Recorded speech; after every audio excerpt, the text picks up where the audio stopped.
Bonjour, on se retrouve pour ce mois de juin avec la nouvelle lune du mois de juin, avec la sagesse de la gardienne qui s'appelle la conteuse.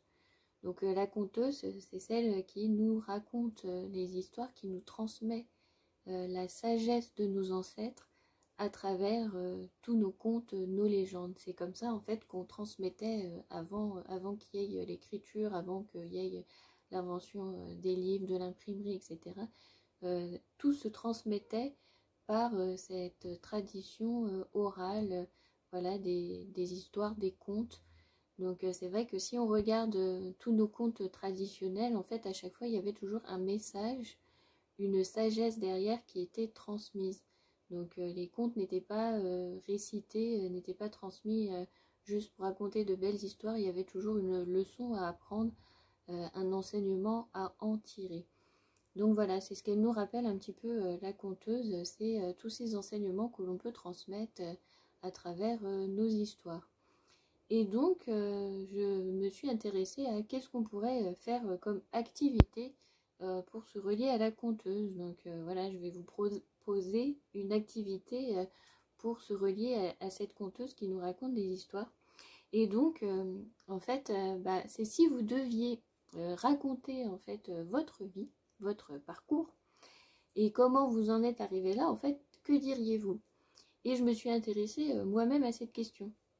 C'est vrai que quand on fait une présentation comme j'ai fait jusqu'à présent, voilà, si vous me suivez, vous avez déjà vu que je fais des présentations de moi.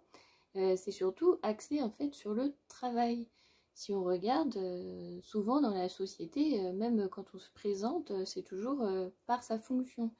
Ça m'est arrivé d'avoir essayé une fois de changer cela, où la personne en fait elle est venue et elle m'a demandé, donc on faisait un tour hein, pour se présenter, parce qu'elle arrivait, elle ne connaissait pas le groupe, et elle m'a demandé et toi tu es quoi? Et en fait j'avais trouvé ça drôle parce que c'était pas tu fais quoi, mais c'est tu es quoi? Donc qu'est-ce que je suis? Donc j'ai répondu, je suis un être humain qui fait de mon mieux. Donc ça a fait rire tout le monde, mais en même temps c'était logique. On m'a demandé qu'est-ce que je suis, pas qu'est-ce que je fais. Donc ce que je suis, voilà, c'est je suis un être vivant, un être humain qui chemine sur son parcours. Et c'est vrai que on a plutôt tendance à se définir par sa profession, par sa réussite sociale. C'est souvent comme ça en fait que les gens colle des premières étiquettes, je vais dire ça comme ça, des premières étiquettes aux personnes qu'ils rencontrent. Qu'est-ce que tu fais dans la vie? Est-ce que tu as des enfants? Voilà. Et on passe toujours par la profession et c'est vrai que moi-même, dans ma présentation, je vous dis, voilà, j'ai travaillé 16 ans pour Éducation nationale en tant que professeur et ensuite, voilà, j'ai lancé mon entreprise. C'est vrai que c'est comme ça que je me présente et c'est vrai que c'est intéressant de s'interroger de se poser la question, en fait, si je devais raconter plutôt ce que je suis, ma vie, comment je le ferais? Donc ça peut être intéressant de faire cet exercice-là et du coup de vous entraîner à réfléchir sur si vous deviez raconter votre vie, votre parcours, votre processus de développement, en fait, qu'est-ce que vous diriez? Donc voilà, c'est l'exercice que je vous propose aujourd'hui. En plus, on peut aussi s'interroger sur notre parcours. D'ailleurs, la profession peut aider aussi à ça, en fait, pourquoi je suis devenue énergéticienne, pourquoi j'ai décidé d'aider les autres, de servir les autres dans les soins énergétiques.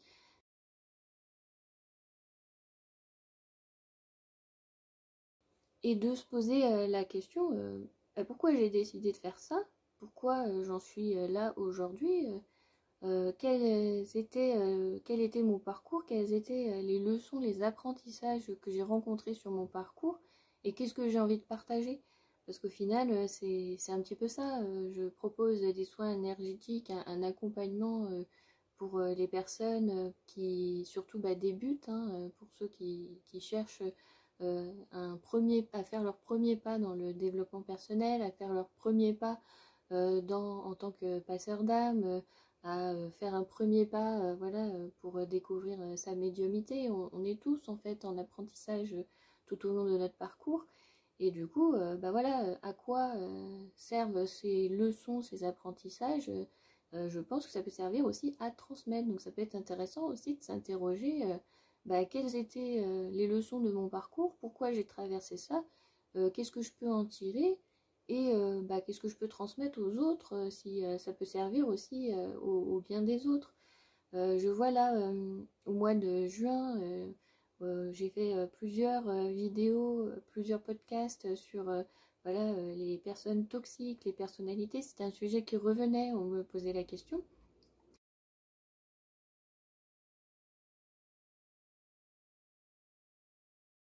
Et c'est là où c'est intéressant de s'interroger en fait sur les étapes, qu'est-ce qu'on a traversé, comment on l'a traversé et comment on s'en est sorti et qu'est-ce que ça peut en fait amener pour les autres personnes qui sont bloquées dans ces situations, parce que quand on est sous l'emprise d'une personne, une personnalité toxique, on a tendance à se dévaloriser, à se remettre en question soi et à perdre l'estime de soi.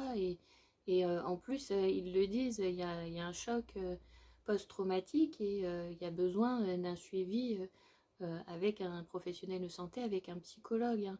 On a besoin de traverser ces étapes-là et c'est vrai que pour ces personnes-là, c'est bien aussi de l'entendre, d'entendre que bah, on a besoin d'un accompagnement, voilà, que on a le droit de faire une demande d'aide, que c'est possible d'avancer, que c'est possible de cheminer, que c'est possible de s'en sortir. Donc voilà, c'était un petit peu le sujet qui revenait là au mois de juin, beaucoup de questionnements sur ces personnalités toxiques. Ou alors j'ai aussi échangé avec des personnes qui s'en sont sorties aussi et qui du coup elles aussi en ont tiré leurs leçons, ont réussi à remonter la pente, à trouver leur force et à avancer. Donc voilà, c'est à travers en fait toutes les étapes de notre vie, toutes ces leçons, tous ces apprentissages, que l'on peut s'interroger, bah, quelles étaient les étapes de ma vie importantes, comment je peux le transmettre aux autres, qu'est-ce que ça peut leur apporter de partager.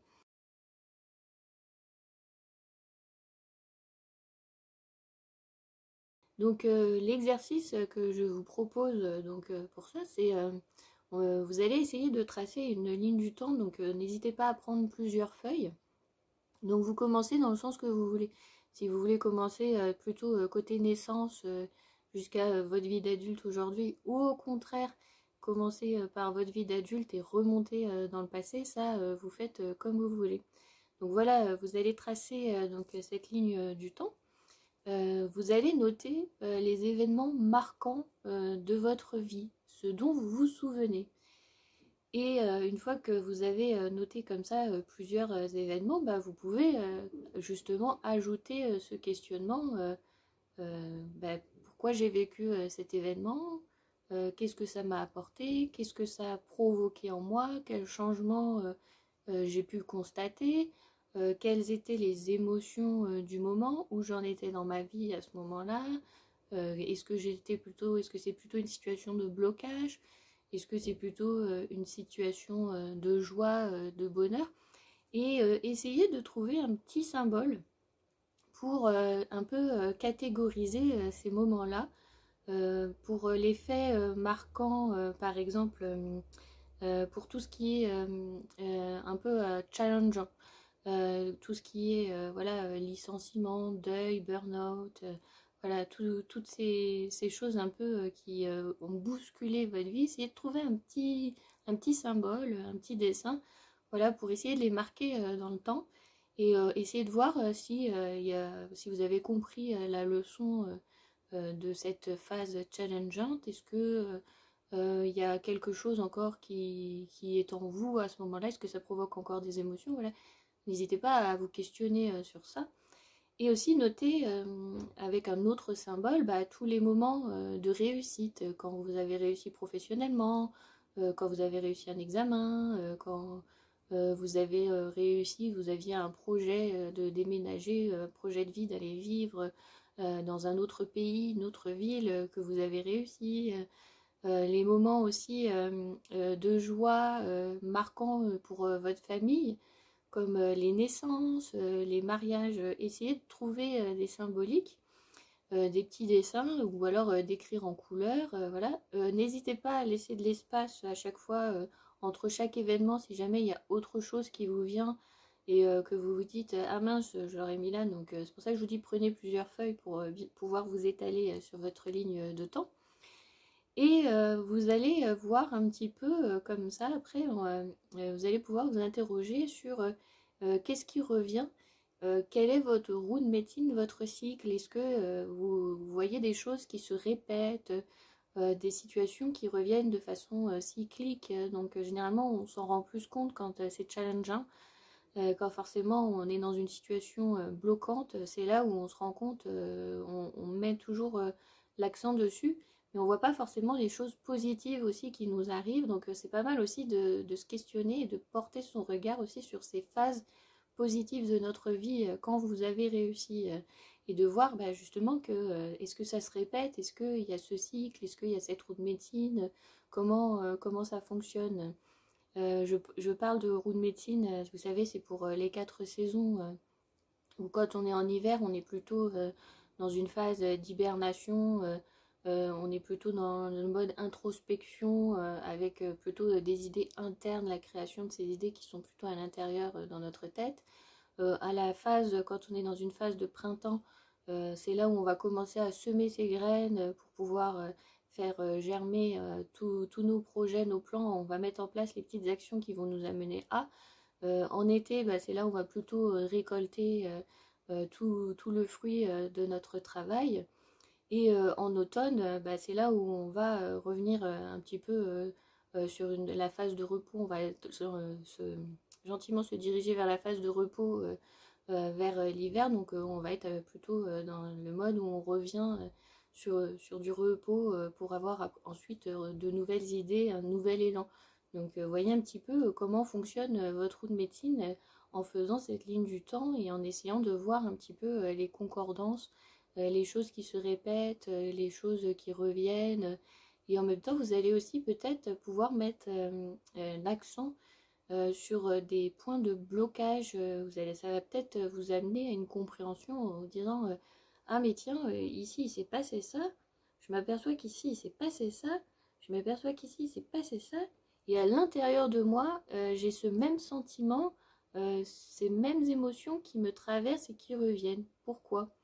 Et en remontant, vous allez voir que ça va venir euh, vers votre enfance. Et c'est là où vous allez voir un petit peu l'origine du pourquoi, du comment, et comment ça se répète ensuite dans votre vie, dans votre futur, parce que ça vous a marqué, vous avez mis en place des processus de survie ou des processus, parce qu'à la base c'est ça, on veut tous un petit peu vivre, survivre, donc quels étaient ces processus, ces mécanismes de défense que vous avez mis en place qui se répètent. Voilà, et aussi pointer bah, vos phases, dans vos phases de réussite, pointer comment vous avez réussi, et puis félicitez-vous hein, au passage, on en profite, et appuyez-vous sur ces points de réussite de comment j'ai réussi à ce moment-là, tiens, mais là j'ai réussi, comment j'ai fait? Et est-ce qu'alors ce blocage qui est là, est-ce que ça peut pas me servir? Est-ce que je peux pas le réutiliser? Voilà, donc faites une introspection, essayez de vous raconter l'histoire de votre vie. Donc voilà, ce sera l'exercice avec la conteuse.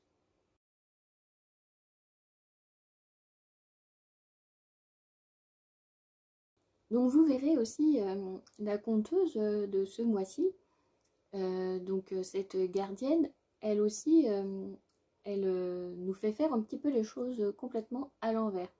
Donc j'ai remarqué cette semaine, là, de mois de juin, où j'avais enregistré des vidéos, j'avais répondu à des questions que du coup m'avait posées, donc j'ai répondu en vidéo à ce moment-là. Et j'ai pensé à me présenter que à la fin. Donc les personnes qui ne me connaissent pas, qui suivent le fil des questions et qui voient la présentation à la fin et devaient se poser la question, mais en fait elle est un petit peu bizarre. Elle répond d'abord aux questions et après elle se présente. Normalement on fait un petit peu les choses à l'inverse, on se présente, ça s'appelle la politesse, et après on répond aux questions. Donc j'ai trouvé ça drôle, je l'ai laissé comme ça parce que je me suis dit bah finalement c'est juste. si la conteuse m'a amené à faire les choses à l'envers, c'est ce qu'elle nous enseigne, c'est ce qu'elle m'a demandé en fait là, elle m'a un peu guidée à faire les choses comme ça, bah, je l'ai fait comme ça. Donc là, même chose, hein, je vais faire la vidéo un petit peu à l'envers, donc je vous ai présenté l'exercice au début. Là, je vais me présenter et ensuite je vais vous présenter l'enseignement de la conteuse et je vous ai lu le poème également. Voilà, on va faire les choses différemment, on va les faire à l'envers puisque c'est comme ça qu'il faut faire ce mois-ci. On va suivre le fil. Donc si je devais me présenter, vous avez compris, donc j'étais avant enseignante et maintenant je suis énergéticienne. Et en fait, si je devais me poser la question pourquoi aujourd'hui je suis ici, quelles étaient en fait les leçons que j'ai apprises pour m'amener là, les leçons que j'ai apprises, c'est un petit peu tout ce que j'ai traversé à travers les épreuves.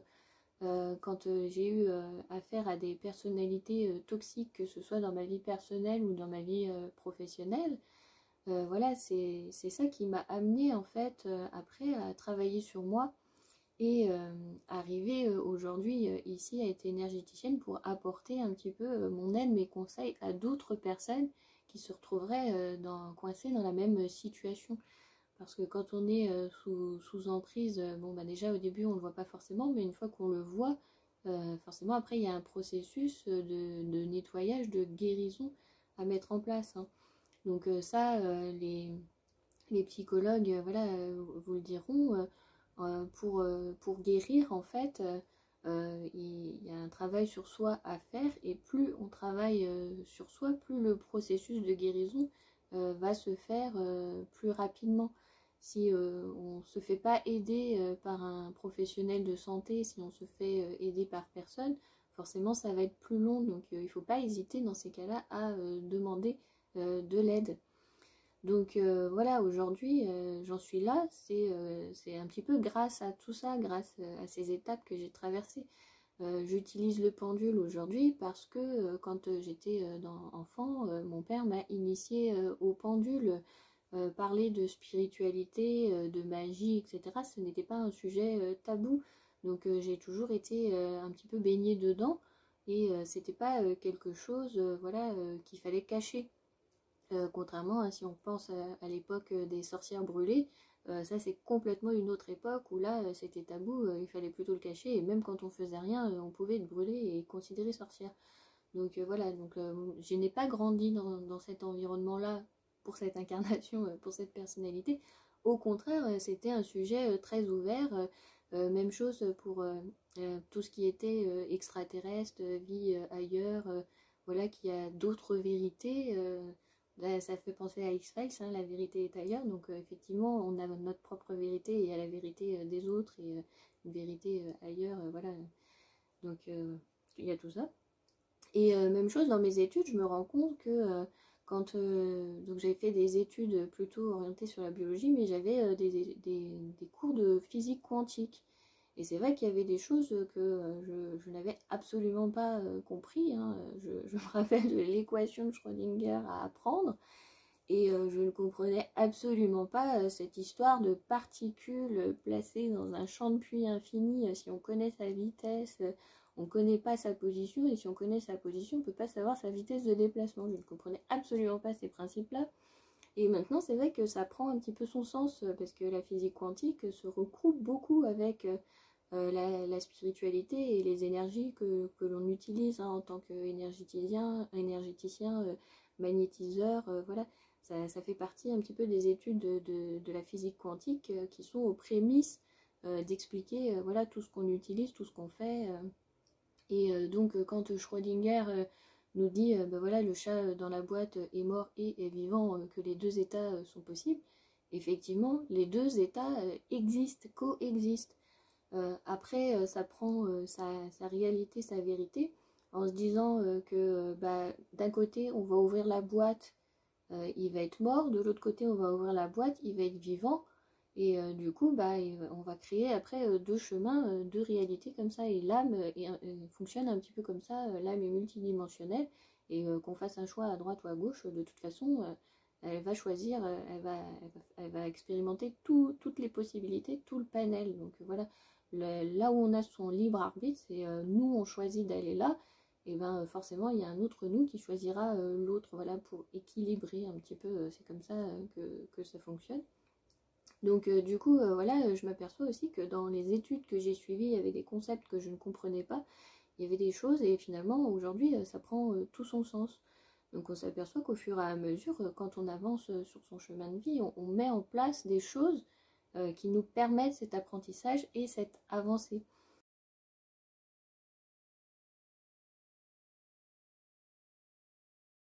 Donc c'est pour ça que c'est intéressant en fait de faire cet exercice sur la ligne du temps en marquant les événements, parce que c'est là où en notant, vous allez vous rendre compte en fait des leçons de votre force, de votre capacité à passer ces obstacles qui sont sur votre vie, qui sont là pour vous faire grandir, et comprendre un petit peu vos mécanismes, comment vous fonctionnez pour avancer. Donc ça sert un petit peu à tout ça, et parfois on ne comprend pas toujours les choses sur le moment, à l'instant T, ça peut venir beaucoup plus tard. Alors bien sûr, on garde toujours en tête qu'il ne faut pas culpabiliser si jamais on ne comprend pas la leçon, si jamais on a l'impression que c'était un événement marquant, négatif, et qu'au final, on n'en a rien à en tirer. Voilà, si on n'a pas la compréhension, c'est pas grave. Parce qu'il ne faut pas oublier, c'est que comme on est des âmes multidimensionnelles, la compréhension peut se faire ailleurs. Parce que comme j'avais déjà expliqué, je ne pense pas qu'il y a de vie antérieure ou après. Je pense que tout se déroule en même temps. Donc il n'y a pas cette notion d'espace-temps dans les énergies. Je pense que, donc ça reste ma vision personnelle. Donc je pense que effectivement, quand on fait une action ici, un événement, c'est pas ça va avoir des répercussions dans ma prochaine vie, ou c'est parce qu'il y a eu avant, c'est maintenant en fait.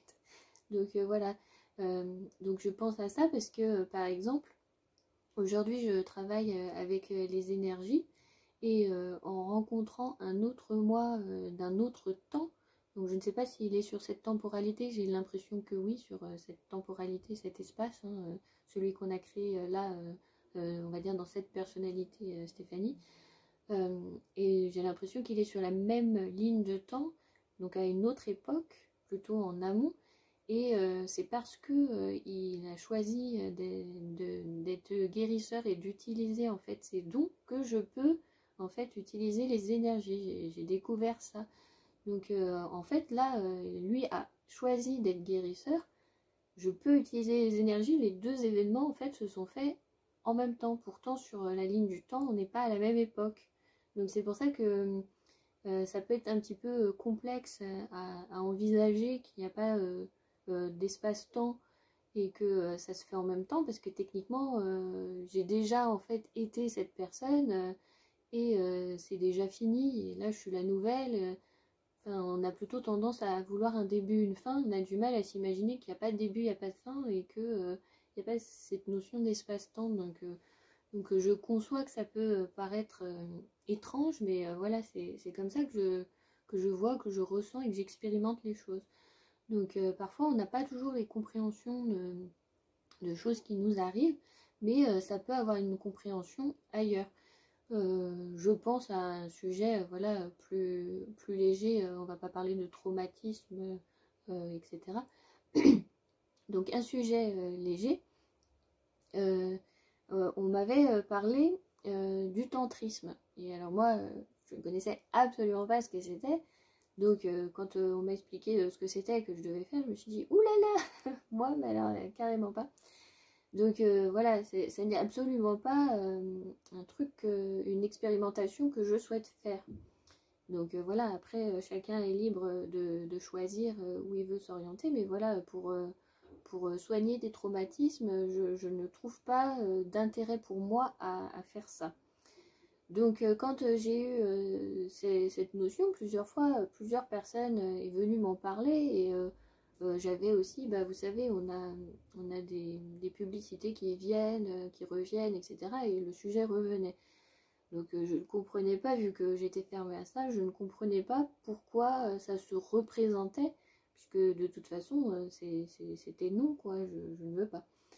Et donc j'ai rencontré une autre moi, donc cette fois, mais une autre moi dans une autre dimension qui n'est pas dans cette temporalité, parce que vu le monde où elle vit, c'est pas rationnel, réel comme le monde ici, où justement il y aurait des êtres qu'on dirait plutôt imaginaires. Et là, ils avaient une réalité et une existence physique dans cette dimension-là. Et quand je l'ai rencontrée, elle a eu l'information, on a eu un mélange de pensées, donc ça aussi c'est assez un peu bizarre à expliquer parce que j'étais à la fois elle mais à la fois spectateur, et on a eu ce mélange de pensées. Et quand on a eu ce mélange de pensées, elle a pris l'information du tantrisme, elle ne connaissait pas cette technique-là, et elle s'est dit, ben moi en tant que guerrière, je sais ce que je vais en faire, je sais comment je vais l'utiliser avec mes guerrières, cette information-là, je sais ce que je vais en faire. Et donc moi j'ai eu l'information là, voilà, à un instant de ma vie qui a servi pour elle. Donc moi je ne savais pas absolument pas pourquoi ce sujet revenait à chaque fois. Et c'est elle qui a pris l'information dans mon cerveau à ce moment-là et qui s'en est servie du coup pour sa vie. Donc voilà, ça peut être aussi des leçons que l'on apprend pour soigner autre chose ailleurs. C'est pas forcément, on n'est pas obligé de tout comprendre, de tout conscientiser ici pour notre personnalité. Parfois c'est pas forcément le but. Donc voilà, donc ça peut être intéressant voilà, de vous pencher sur cet exercice de la ligne du temps, de noter vos faits marquants événements. Si vous arrivez à voir l'apprentissage, la leçon, ce que vous pouvez en faire, c'est très bien. Si vous n'avez pas encore forcément d'explication, c'est très bien aussi. Voilà, tout est possible. C'est juste voilà, un exercice pratique pour amener une réflexion, pour amener à se questionner, parce que c'est un peu ça toujours, c'est intéressant de se questionner. D'ailleurs, ça vient aussi de mon parcours scientifique. Ça peut paraître paradoxal, contradictoire de se dire bah, elle a un parcours scientifique et pourtant elle est complètement dans la spiritualité, elle croit des choses d'ailleurs même aberrantes, hein, vous avez le droit de le penser.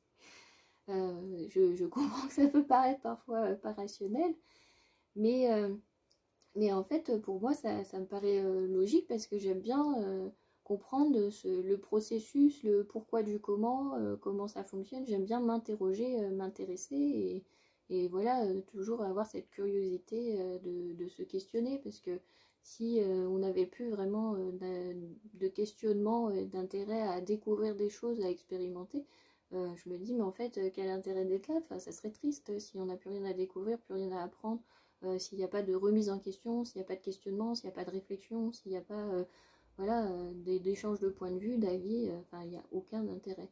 Donc voilà, donc c'était un petit peu voilà pour voilà, vous faire expérimenter ce qu'on découvre avec la conteuse.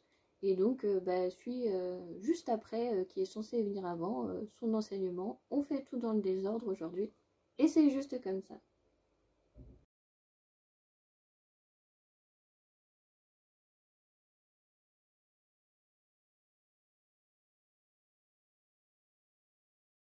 La conteuse. Raconte-moi une histoire, douce mère, sur les ancêtres et leur époque, sur leur façon de cheminer avec beauté, en apprenant les voies de médecine. Quand tu racontes leurs histoires, cela me permet de voir l'importance de chaque leçon et comment elle s'applique à moi. À travers l'exemple d'un autre, je partage ses rires et ses larmes. À travers l'expérience d'un autre, j'apprends comment l'amour peut l'emporter sur la peur. Ensemble, nous pouvons voyager au cœur de ces autres époques, en récupérant toute la sagesse des héritages qui nous ont été laissés.